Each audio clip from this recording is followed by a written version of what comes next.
Bonjour, moi c'est Maëlie. Bonjour, moi c'est Sophie. Bonjour, moi c'est Eddy. Et lui, c'est Mani.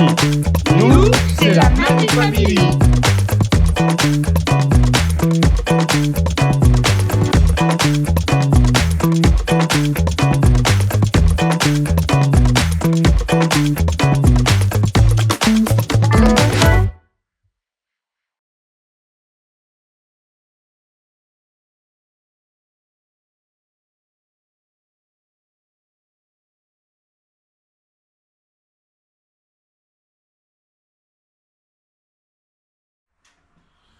Bon, petite fin de journée après le boulot, il faut bien travailler un peu. Donc ce matin j'étais au bureau et donc là en début d'après-midi, milieu d'après-midi, un petit peu bossé sur le camion. Donc ce que j'ai fait, c'est que j'ai fixé, comme vous le voyez, donc le chauffe-eau ainsi que la cuve d'eau de grise qui est ici avec des bandeaux acier que j'ai acheté chez Carflo pour éviter qu'elle remonte.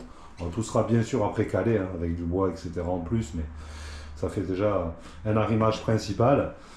Donc pourquoi j'ai fait ça pour le chauffe-eau? Parce que tout simplement, si j'avais boulonné le chauffe-eau et après mis en place la cuve, le chauffe-eau j'aurais plus jamais pu le sortir parce que j'ai pas accès au boulon derrière etc. Là, tout est vraiment rentre sur mesure, c'est vraiment calculé pour laisser un maximum d'air frais à la climatisation à droite. Donc j'ai boulonné le devant. Ici, j'ai mis tout simplement des bandeaux en acier, voilà, comme je vous disais, et puis par là-bas, il y aura des cales en bois qui sera pris en sandwich et il ne bougera pas. Et donc là, avant d'attaquer justement la fixation de celle-là, je commence la plomberie et l'objectif, c'est d'installer la filtration. Donc les 3 gros filtres Jumbo, Blue, qui vont trouver donc leur place ici. Donc ici on a la cuve, la Marco, et donc sur ce côté là il y aura donc les filtrations. Alors, ce que je vais vous montrer, c'est que vous voyez cette paroi est en 40, donc il a fallu trouver des solutions comme je l'ai fait en fait pour justement des bandeaux en acier. Donc en gros l'idée c'est de partir sur des chevilles crampons et des tire-fonds. Mais on va renforcer ça avec du Sika. Donc en gros, je fais le trou, je blinde le trou de Sika 552, je rentre ma cheville et par la suite, il y a le tire-fond qui vient tenir. Donc je ne serre pas à fond, comme ça le Sika prend bien dans la mousse et prend bien autour du boulon, du tire-fond. Et le lendemain, je peux venir remettre un quart de tour voilà, dans le 552 et ça ne bouge pas. Donc voilà la technique, je peux vous montrer vite fait, puisque je suis en train de le faire, je le contorsionne un peu. Voilà ce que ça donne. Donc ici, on a bien le Sika qui est donc dans les trous, et donc j'ai inséré les crampons. Donc j'en ai que j'ai coupé à la longueur, parce qu'avec les 40 ici, je pense que le tire-fond va pouvoir rentrer un petit peu dans le contreplaqué. Et l'idée c'est que la paroi ici qui va servir de paroi arrière de la salle de bain, il ne faut pas que je la perce. Voilà. Donc voilà le travail du jour. Ici donc il y aura les filtres, les 3 filtres, et puis comme ça au moins je vais pouvoir passer dans la structure de la filtration pour aller chercher toute la plomberie. Le remplissage sera soit à droite soit à gauche. J'aurai toute la capacité autour de la porte d'envoyer le remplissage. La pompe, elle, pourquoi elle vient au fond? Bon, c'est simplement que ici on va être enfermé à partir de là. Mon idée ça va être de venir fermer avec un meuble de rangement facilement accessible depuis là, tout simplement. Et du coup, elle après d'y faire une boîte dans la boîte pour l'isoler, parce que on a tous eu déjà des camions. Alors c'est pas si dérangeant que ça, mais si on peut l'entendre le moins possible, voilà, on va pas se mentir. Donc voilà, je continue, on se colle à la fixation des Jumbo. C'est parti. Alors encore une fois, je ne vais pas refaire les vidéos, je fais des trous, je colle. Voilà, faire des vidéos d'1 heure, c'est pas le sujet. Voilà, je voulais vous partager la technique.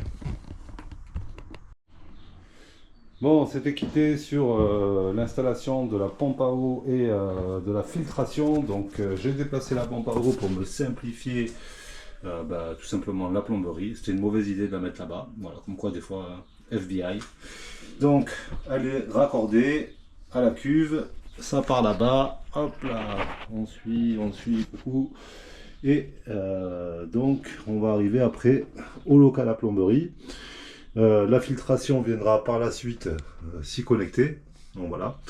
Et donc c'est pour ça que là j'ai laissé en réserve la pompe, l'arrivée de la pompe, et que je commence à distribuer mon réseau.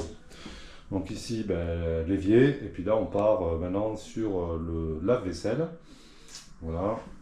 Il restera donc la douche et le lavabo qui est pour moi le même raccord, hein, enfin les mêmes tuyaux, puisque c'est le pommeau en gros escamotable du lavabo qui nous fait office de douche, et après il nous restera à tirer pour aller à la machine à laver, et bien sûr pour le chauffe-eau. Donc et puis par la suite on essaiera de séparer au maximum les distances, et je pense que je vais garder du gainable pour l'eau chaude, éviter de réchauffer l'eau froide. Allez, on continue. Bon, ça y est, allez, 90% de la plomberie est tirée. On voit ici la machine à laver. On a raccordé donc le chauffe-eau. Donc eau chaude à droite, les eaux froides au milieu. Donc ici on part à l'évier, ici au lave-vaisselle. Voilà, tout passe sous le... D'ailleurs, c'est enlevé ça, c'était scotché au mur. Donc tout passe sous le bac à douche et donc vient au local à plomberie. Tous les John Guest sont raccordés. Voilà. Il me reste la filtration à terminer et on aura fini la plomberie. Voilà. Hein. Rien de plus à ajouter. Après derrière je vais attaquer normalement, une fois que j'ai fini la filtration derrière là-bas, eh bien la plomberie extérieure, hein, c'est-à-dire le remplissage, la douche extérieure, et on attaque le réseau glycol hein, pour alimenter le chauffe-eau, les chauffages. Et une fois qu'on aura fait ça, on aura déjà fait pratiquement toute la plomberie. Le réseau glycol, il faudra que je le teste quand même. Et puis après, normalement, peut-être qu'on attaquera l'électricité. Voilà. Petite avancée des travaux. Aujourd'hui, ça a été 100% plomberie. Bon voilà, on a tiré donc toute la plomberie. Le local à plomberie est installé. Tous les raccords sont faits. Voilà, hein, c'est le gros bordel. Donc je pense qu'à terme, je mettrai une trappe extérieure parce que je me suis rendu compte quand même qu'en cas de maintenance, c'était un peu galère. J'ai accès à toutes les vannes sans problème. Maintenant, demain, si je dois intervenir sur un John Guest, il faut 2 mains pour les travailler. Et honnêtement, avec les toilettes ici, etc. Bon voilà, sur les plans ça match, dans la réalité c'est un peu serré. Donc on a posé les LED, on a tout raccordé, il reste le système à filtration raccordé hein, tout simplement. Et donc ce qu'on va pouvoir faire aussi, maintenant c'est terminer la plomberie là-bas. Donc j'ai le socle de la machine à laver qui vient ici. J'ai pris mes marques pour laisser passer le PER. Je vais le découper, le présenter. Bon, today, on finit donc la plomberie, le système de filtration. Un petit point que je n'ai pas fait jusqu'à maintenant. Donc en fait, moi dans Mani, comme je l'ai expliqué auparavant, j'utilise des raccords John Guest. Alors John Guest, c'est le nom de la marque. Hein, vous n'êtes pas obligé d'acheter la marque John Guest. Donc l'idée, c'est que c'est du PER de 12. Et donc ce sont des raccords. Je vais en prendre un au hasard. Là, j'ai plein de paquets. Donc moi, ils viennent de chez Osculati. Donc vous trouvez ça chez tous les revendeurs. Hein. Donc moi, je suis parti sur du 12. Certains mettent du 15. Voilà, le 12 dans un camion, ça suffit amplement, vu les longueurs qu'on a, voilà le peu de réseau d'eau qu'on a. Donc en gros, un John Guest, ils existent dans différents raccords. Hein. C'est-à-dire que là, vous voyez un Y. Là, vous voyez un petit raccord qui va sur on appelle ça les tresses là pour les éviers, les lavabos. Hein. Donc vous avez différentes tailles, c'est à vous après de choisir la taille. Voilà, là on est sur du 3,8. Ils existent aussi donc en 1,5. Ils vont exister aussi donc en mâle et en femelle. Hein. Par exemple ici pour les raccords laitons de la sortie du chauffe-eau, on le voit là. Et donc en fait, vous pouvez trouver toutes les tailles dont vous avez besoin et les formes aussi. Hein, c'est-à-dire que voilà, vous pouvez avoir des L, des T, toutes les tailles, des L mâles, femelles. Voilà, donc il existe vraiment tout type de raccord suivant les besoins que vous allez avoir pour faire du raccord laiton plastique, plastique. Voilà, c'est vraiment un produit top. Alors pourquoi on choisit ça? Généralement, on dit que c'est facile à mettre en œuvre et une fois qu'on met en eau, voilà, finalement Le petit téton, il se met en pression. À l'intérieur, vous avez donc un joint torique qui fait, qui jointe le réseau d'eau, tout simplement. Et donc, généralement, à la mise en eau, s'il n'y a pas de fuite, il n'y a plus de fuite, jusqu'à ce qu'on y touche. Il ne faut plus y toucher par la suite. Donc, vous pouvez utiliser donc, soit du polyéthylène alimentaire que vous allez trouver encore une fois chez tous les marchands, soit de la marque John Guest, soit Wavy, diverses marques, notamment du bateau. Et vous allez voir que moi j'ai deux couleurs différentes parce que ça c'est ce que j'avais eu avec mon kit de plomberie et puis finalement j'en avais pas assez donc j'ai racheté du PER en supermarché, hein, en 12. Alors la difficulté de mise en œuvre, elle se retrouve sur le PER de supermarché. C'est-à-dire que les polyéthylènes que vous allez acheter chez les revendeurs spécial bateau et camping-car sont beaucoup plus souples à travailler et ils rentrent un peu plus facilement dans le John Guest. Voilà. C'est vrai que moi là je reprends toutes mes plomberies là pour être sûr que tout soit rentré en butée. C'est pour ça que je prends des marques. Voilà, je sais que j'ai besoin que à peu près sur mes raccords John Guest, on rentre de 2 cm,2 mm à l'intérieur pour arriver en butée. Et c'était pas le cas sur tous mes raccords. Donc là ce matin je termine tout ça, je refais tous mes raccords, je pousse fort parce que oui, c'est pas si facile que ça à en mettre en œuvre, faut être honnête. Il faut y aller, il faut forcer, la bague il faut bien la pousser au fond pour bien rentrer. Ça reste quand même plus simple que la pince, que tous les autres systèmes PER classiques. Bon, c'est aussi surtout une économie, hein, parce qu'une vraie pince professionnelle pour mettre du PER, ça peut aller dans les 300 €. Là, dans les 300 €, vous avez déjà tout votre réseau d'eau, quoi. Donc bon, chacun fait ses choix, hein, comme le multicouche. Moi, j'ai fait le choix du... et donc, je voulais vraiment vous présenter voilà, ce John Guest. C'est des raccords rapides. Donc, vous avez un joint torique à l'intérieur qui fait compression avec des bagues en acier. Voilà, une fois que vous êtes rentré, ça prend en griffe le tuyau. Et puis après, il y a un petit système de bague que je ne peux pas forcément vous montrer, mais là, elle est ouverte, vous voyez, et elle se ferme. Vous venez mettre donc une bague, j'en ai plein là, vous voyez dans le sachet ici, hop là, qui vient fermer, j'arrive pas à l'attraper. Bon, en fait, une fois qu'elle est là, hein, elle vient fermer définitivement le raccord, et donc ça permet voilà, de tenir en compression et de retenir le tuyau à l'intérieur. Donc là, tout d'un moi, je revérifie tous mes John Guest pour être sûr d'être embuté. J'ai pris la cote exacte dont j'avais besoin. Donc là, on a déjà fait tous les raccords ici. Donc là, on est prêt. Il me reste juste à raccorder l'eau chaude. Alors pour l'eau chaude, une petite chose qu'il faut savoir aussi, c'est qu'il faut y rentrer un petit téton à l'intérieur. Voilà. Parce que le polyéthylène, là, il est un peu flexible et il chauffe, il se ramollit. Et donc, pour que à l'intérieur, ça ne saute pas, donc vous mettez des petits tétons à l'intérieur du tuyau qui vient renforcer le tuyau. Comme ça, s'il ramollit, lui, il ramollit pas. Et ça permet d'avoir la meilleure compression. Donc, voilà, c'est économique, facile à mettre en œuvre, ça dépend. Si vous prenez du polypropylène chez H2R, chez Carapace, chez tous les revendeurs, voilà, vraiment spécialisés, soit camping-car, soit chez Wavy ou d'autres spécialisés bateau, voilà, vous aurez cet aspect un peu plus brillant qui franchement aide quand même à rentrer le John Guest. Les diamètres sont les mêmes, celui-là est un peu plus costaud, celui-là est un peu plus fin, un peu plus flexible, facile à travailler. Mais au final, je vais vous montrer sur les bleus parce que je vous parle d'un rouge et d'un bleu, mais vous voyez le bleu est différent, celui-là est brillant, celui-là est plutôt mat. Ça, c'est ce que vous allez trouver en supermarché, ce que vous allez trouver vraiment chez les revendeurs agréés. Il existe en marque John Guest aussi, et c'est beaucoup plus facile à rentrer parce qu'il est lisse, voilà. Donc moi je galère un peu sur mes bleus de supermarché, mais après le résultat, une fois que c'est mis en œuvre, c'est la même chose. Donc voilà, donc c'est pour ça que là je vais perdre une petite matinée, mais c'est comme ça. Du temps perdu en camion aménagé, en aménagement, on en a tout le temps. Je m'attendais à des surprises. Bon voilà, c'est un peu plus dur que prévu, mais c'est pas grave, ça se fait. Et après, je termine le système de filtration. Bon, et là, on a fini donc le système de filtration. Voilà, tout a été connecté, branché. Ça a été douloureux pour les petites mains. Je coupais de partout. On n'avait pas beaucoup d'espace, bon, tout est rentré. Alors je suis pas forcément super content de l'esthétique, parce que vous savez comment c'est important pour moi, mais bon, c'est un petit détail.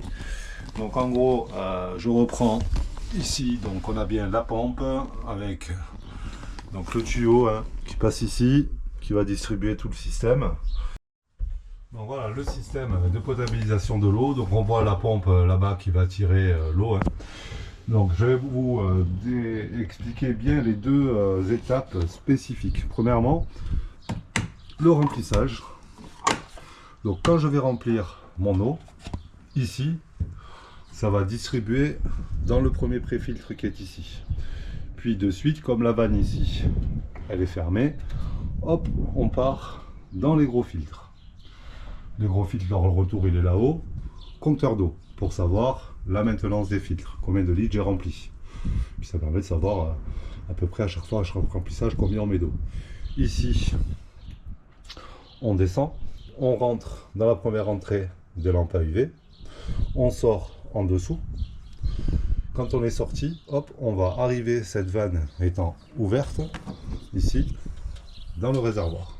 Voilà pour le remplissage. Donc déjà au remplissage, on a un pré-filtre, les deux gros filtres, le passage des lampes à UV.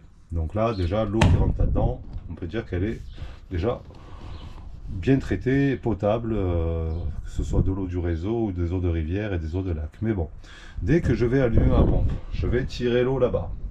Donc là, la pompe, ce qu'elle fait, c'est qu'elle va faire son travail, elle va ramener l'eau ici. Donc déjà, j'ai squeezé le traitement pour avoir une sortie d'eau de nettoyage, de douche. Je ne vais pas faire passer cette eau dans les UV, etc. C'est pour se laver, pour laver le matériel. Donc, une fois que l'eau est tirée, cette vanne étant fermée, on part directement sur la vanne qui est ouverte là-bas. Donc, dans le petit filtre qui est ici, son retour est en bas. On repasse, hop, dans les lampes à UV. On ressort des lampes à UV. Cette vanne, du coup, une fois que vous avez terminé le remplissage, elle est fermée. Donc l'eau ne retourne pas dans le réservoir, elle part bien dans le système sanitaire pour distribuer l'eau de boisson, de lavage, etc. Donc avec un système de vanne, on va pouvoir isoler les réseaux. Et puis par exemple, je peux aussi, si je le souhaite, ouvrir cette vanne, fermer celle-là, fermer celle du fond, ouvrir celle du fond, excusez-moi, et fermer celle-là. Et là, à ce moment-là, ce qu'on fait, c'est qu'on fait une recirculation.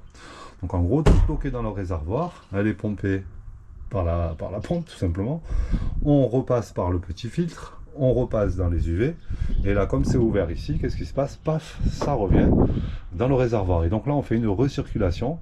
Donc on peut retraiter autant de fois qu'on veut l'eau qu'on a stockée dans le réservoir. Ça, c'est en cas d'hivernage, de shipping ou autre. Voilà, si l'eau elle est stockée plus de 2-3 semaines, alors certains diront on peut y mettre de l'argent, des pastilles, mais c'est encore pas plus mal de repasser encore une fois dans un filtre, dans des lampes à UV et de redéverser cette eau et de la nettoyer totalement. Voilà, le système de filtration est terminé. Au niveau de la plomberie, il reste deux petits détails à faire. Donc ce que je vous ai pas montré, c'est que ici j'ai réservé donc une sortie d'eau froide, puisqu'ici je compte bien faire une cuisine d'été, donc avec un accès à l'eau, ce serait con d'aller chercher de l'eau dans le camion, une fois qu'on est en bas, on est en bas. Et donc là, ce qu'il me reste à faire, c'est les deux évacs, PVC 40, on envoie l'évac du lave-vaisselle, on envoie l'évac du robinet, de l'évier. Donc voilà, et une fois qu'on aura fait ça, on aura terminé totalement la plomberie, en tout cas la mise en place. Il restera bien sûr la mise en eau à faire, mais ça, la mise en eau, je le ferai une fois que le camion reviendra de chez MAN, puisqu'il va partir rapidement là chez MAN pour la modification de la cabine, ce qui va me laisser 2 semaines de repos et laisser cicatriser les mains. Je pense que ça rend bien la vidéo, mais j'ai des mains déchirées parce que le petit local. Et donc ça m'a poussé à me dire que sur certaines interventions, je peux accéder à toutes les vannes, il n'y a pas de problème depuis ici la trappe de visite ou de par là-bas. Mais je pense que si un jour j'ai une fuite ou autre, ce sera quand même galère de réparer. Donc je pense que je vais mettre une trappe. Voilà. Même si esthétiquement, c'est pas super joli, mais là c'est vraiment une question d'être raisonnable techniquement. Voilà, comme ça, si vraiment un jour j'ai une panne, je suis pas en galère à 4 pannes sur mon shot. Voilà, parce que là j'ai dû faire certaines choses. J'ai accès par l'eau, j'ai galéré. Donc si demain j'ai juste cette petite trappe de visite, où les 2 bras vont passer à peine, Je vais faire des tests, mais ça me paraît quand même compliqué, j'ai pas envie de prendre le risque. Aussi la bête, le chauffage, l'héberge pas cher, donc lui qui va s'occuper clairement de nous apporter de l'eau chaude et du chauffage. Donc voilà, c'est le S3 D5L, voilà, donc suffisamment puissant en 5 kW. Donc il va nous produire, donc c'est une mini chaudière qui est branchée sur le gasoil avec une pompe à gasoil. Et puis après il a une pompe qui va faire naviguer entre guillemets fluide caloporteur dans la cellule. Donc là je lui ai cherché un emplacement et j'ai trouvé un emplacement qui devrait être pas mal ici, facile d'accès en cas de maintenance. Comme j'ai ma marque de ma cloison ici, je sais que en suivant la mise en l'air ici, je vais pouvoir percer et ressortir dans le petit local technique entre la cellule, entre la cuve et donc la cloison. En théorie, il va venir comme ça. Voilà, comme ça en plus là ici on rejoint le local aux batteries, donc je ne vais pas me connecter sur les batteries porteurs, c'est pas l'idée, mais au moins il y a le câblage électrique qui sera tout au même endroit. Voilà, et puis après voilà, là je vais marquer, percer et puis installer la bête. Bon, ça y est, on a posé le S3, l'hydronique impeccable, donc les trous pour la pompe et le réseau glycol donc à l'intérieur, le petit support, l'anti-vibration, la prise d'air ici, l'échappement. Donc voilà, ça avance bien. Maintenant on va pouvoir faire toutes les connectiques ici pour entrer dans la soute technique au dessus, relier la pompe, et après il restera la pompe à gasoil, mais ça on verra plus tard. L'objectif déjà c'est de tirer, je suis désolé pour le vent, le réseau glycol à l'intérieur du camion. Bon, la famille, on a récupéré Mani, donc il restait 2 semaines chez CMBI à Cavaillon. On va pouvoir reprendre l'aménagement. On retrouve l'escalier que j'ai fabriqué pour simplifier les allers-retours dans le camion. Donc un petit tour rapide des modifications. Donc ce qu'on a fait faire, c'est que déjà donc on a renforcé le pare-branche avec des barres transversales et on y a installé des lumières de travail. On appelle ça tout simplement qu'avec un bouton qui est accessible depuis la cabine, depuis la porte conducteur, ou avec aussi un bouton disponible sur le tableau de bord. Donc ils sont montés sur des axes, voilà, 3 axes, ce qui permet vraiment de balayer tout le côté du camion, voilà, en cas de conduite de nuit ou autre, voilà, si on a besoin de voir le côté du camion, on pourrait éclairer simplement. Ce qu'on a fait aussi, donc c'est la rampe. J'ai commandé des Pollux 9 strobe, je vous ferai une vidéo là-dessus. Bon, c'est pas compris, donc ça je pense que ça va être modifié parce que c'est pas comme ça que je voulais. Bon, au moins l'électricité est tirée, ça fonctionne. J'ai un bouton à la cabine indépendant, donc ce qui fait que c'est homologué, pas besoin de mettre des caches puisqu'on n'est pas sur les pleins phares du camion. Bon, je pense qu'il y aura une modification esthétique à venir.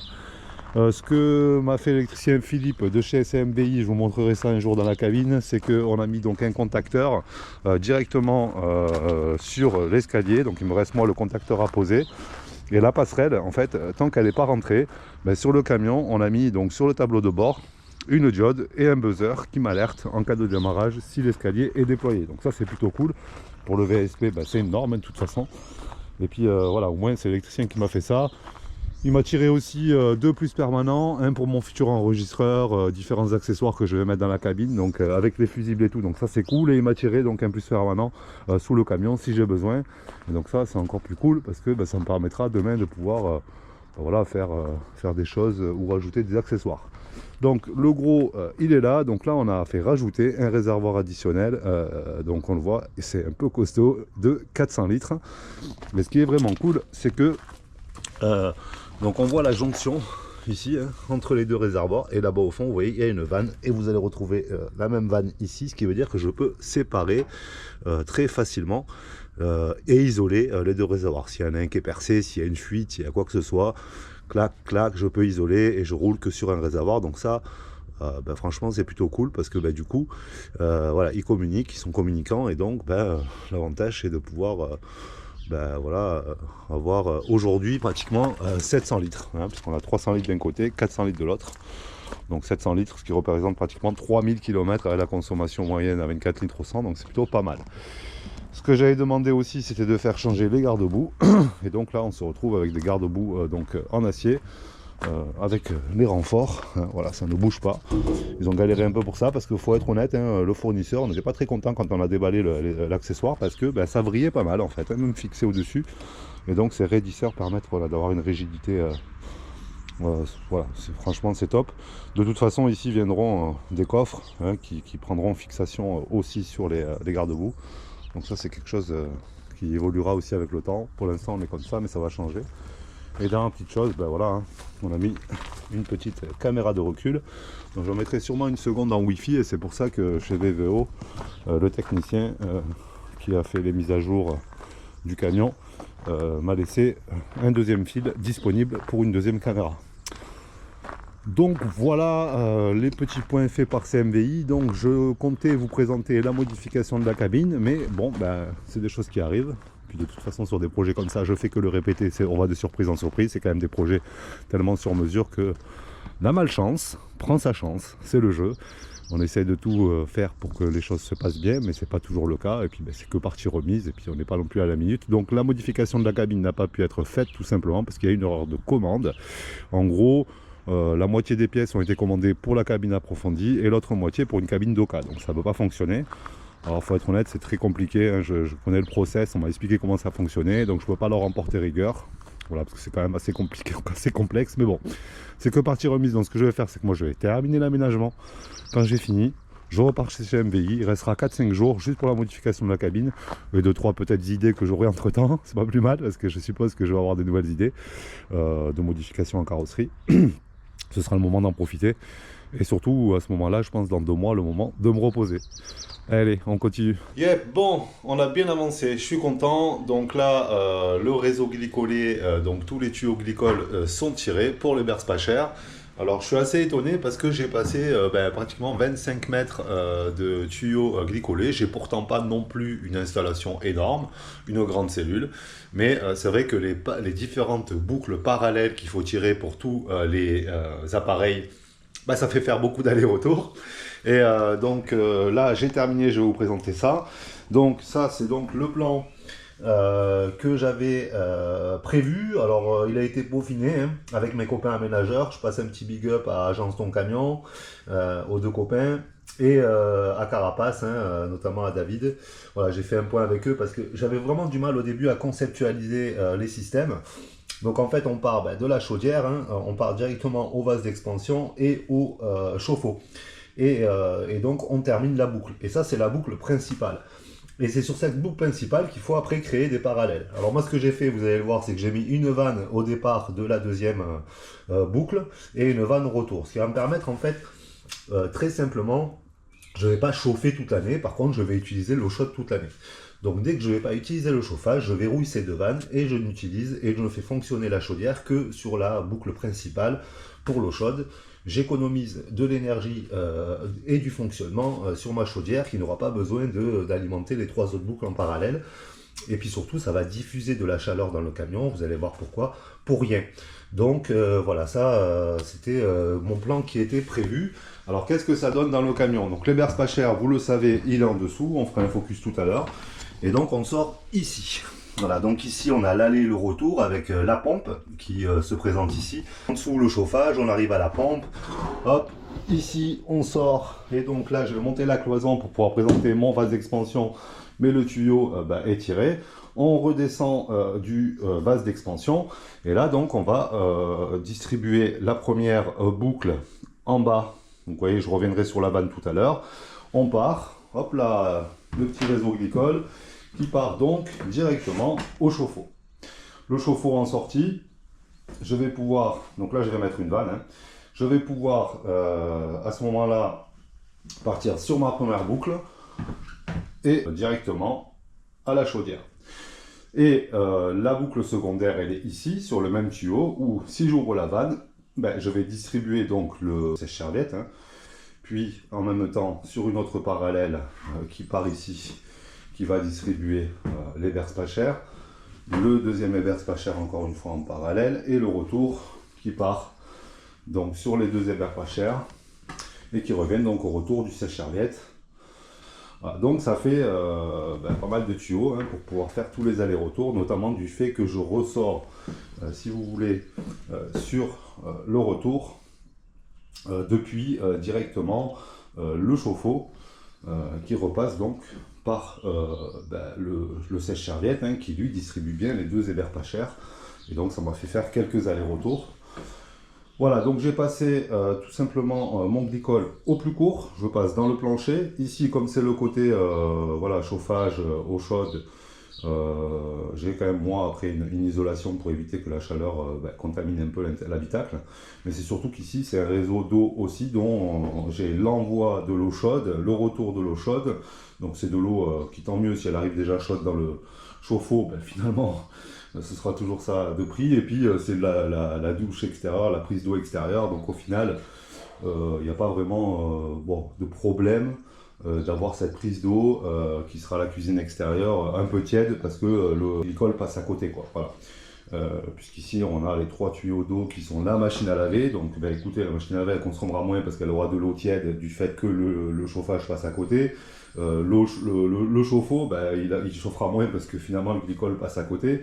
Et puis la cuisine extérieure, là-bas, c'est vraiment pour avoir de l'eau pour cuisiner. Donc si c'est pas d'eau fraîche, c'est pas grave. Voilà. Donc voilà où on en est. On a donc distribué le Helios 2000, le Helios 4000, le chauffe-eau. Ici, c'est en attente pour pouvoir mettre le sèche-serviette. Et donc le vase d'expansion qui est en attente aussi. Je vais rajouter une purge sur le réseau primaire. J'ai mis une purge sur le réseau secondaire parce qu'il y a déjà une purge sur le réseau primaire. Et je vais pouvoir, maintenant que j'ai tiré et dimensionné tous mes tuyaux, poser la vanne. Et on fera de toute façon la mise en eau bien plus tard, hein, parce que j'ai d'autres choses à faire avant. Notamment l'électricité, hein, parce qu'il va falloir alimenter le chauffage. C'est un peu comme la mise en eau du système de plomberie sera fait quand l'électricité 24 volts sera tirée. Puisque sinon, je ne peux pas alimenter la pompe comme je ne peux pas alimenter les berces pas chères aujourd'hui. Donc on continue le glycol, on peaufine, tous les tuyaux sont tirés, donc c'est déjà un gros travail de fait.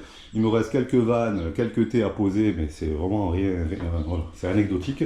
Et puis après, je vais aller vous présenter les berces pas chères. Donc on a branché les berces pas chères, j'ai déplacé le silencieux, parce que là-bas au fond...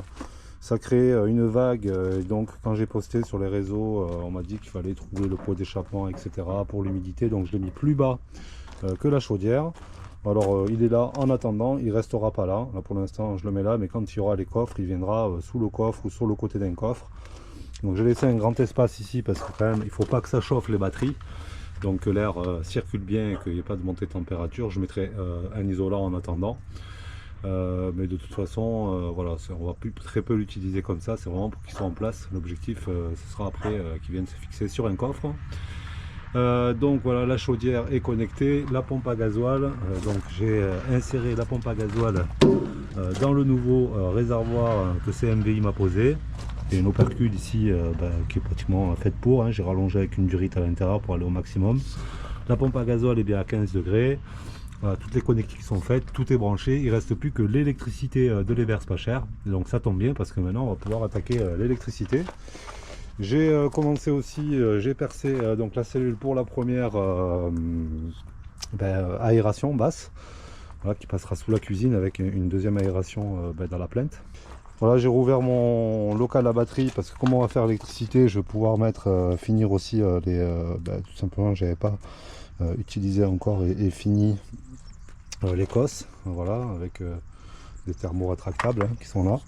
Donc ça, je vais le faire vite fait. Et puis voilà. Ce que je voulais vous montrer aussi, puisqu'on peut dire maintenant que la plomberie, le réseau glycol, qui est aussi de la plomberie, c'est terminé. Alors il reste que quelques finitions à faire hein, quand on viendra présenter les meubles. Mais l'essentiel des gaines, des tuyaux, tout est tiré, tout est prêt à être installé. Tous les évents sont fixés. Donc là on est bon. J'ai refait, j'ai changé, je suis passé sur du laiton, sur les filtres, parce que le plastique, j'ai pas confiance. Voilà, donc voilà, les pas de vis en plastique, ça saute, c'est pas cool. Donc j'ai refait, alors vous ne reverrez pas tout, mais dans l'idée, je suis reparti sur des John Guest en laiton à toutes les entrées et sorties de ma plomberie, enfin de ma filtration, excusez-moi. Voilà, et on a bien revérifié, redistribué un peu tout ça pour que ce soit un peu plus propre. Je vais vous montrer depuis la soute. Voilà, donc sommairement, hein, j'ai fait quelques petites retouches. J'ai redistribué, donc on le voit avec les laitons ici, hein, les sorties laitons partout pour avoir plus, voilà, plus de facilité. Et puis au moins avec le Virax, c'est collé, ça bouge plus. J'ai refait une redirection, on va dire entre guillemets, de certains tuyaux pour que ça fasse plus propre et que ça s'intègre beaucoup mieux dans les finitions que je veux faire plus tard. Donc là on peut dire définitivement que tout le réseau plomberie clairement est terminé, tout est distribué. On va pouvoir passer à l'électricité. J'avais déjà commencé à tirer le 220 et ce que je voulais faire aussi donc avec la plomberie c'est fait, et maintenant il va falloir que je monte les cloisons ici pour venir m'accrocher, hein, pour pouvoir mettre de toute façon mon vase d'expansion, ainsi que commencer à distribuer les prises d'électricité 220 et après l'électricité 24 volts. Et donc j'ai déjà pré-percé tous les systèmes où il va y avoir la climatisation qui va passer là-bas, ici. Donc ici il y aura un tuyau qui partira dans la chambre de Maëlie.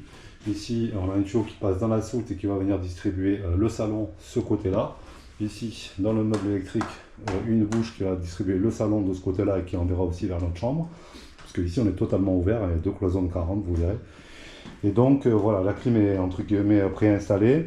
Il faut juste que j'y mette les grillages en dessous pour les insectes. Mais voilà, et puis la raccorder électriquement. Hein, mais en gros, ça c'est fait aussi. Donc voilà, la technique avance vraiment bien. Et maintenant, il va nous rester donc à travailler sur l'électricité. Mais ça, bon, il y a un moment donné, ça fera partie normalement d'un nouvel épisode.